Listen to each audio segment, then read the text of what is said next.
Ramai video warga yang sakit di Desa Bandar Alam, Desa Bandar Alam Lama, Kecamatan Kisam Tinggi, Kabupaten Oku Selatan, terpaksa ditandu warga. Hal ini imbas dari jalan yang tak dapat dilewati mobil. Warga itu ditandu dengan berjalan kaki menyusuri akses jalan berupa tanah kuning sejauh hingga 8 km.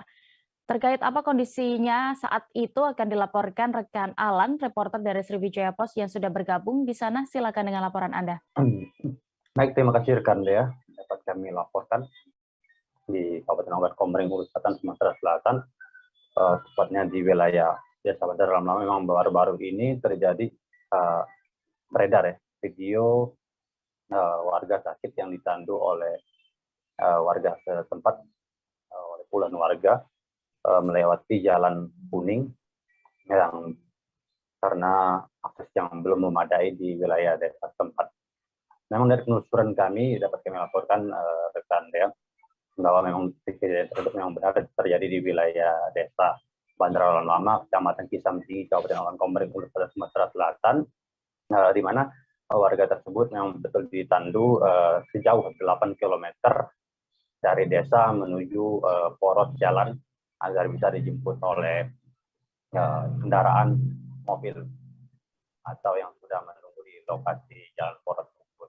Memang dari pantauan kami rekan Dea, saat ini memang warga yang sakit tersebut sudah dilakukan perawatan atau dirawat di RSUD Jantung Kota Muara II, Kabupaten Ogan Komering Ulu Selatan.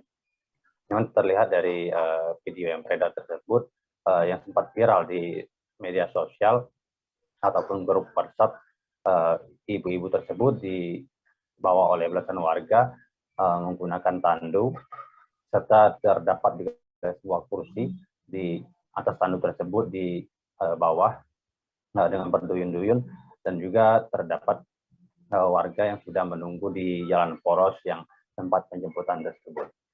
Dan juga rekan Dea dapat kami laporkan bahwa saat ini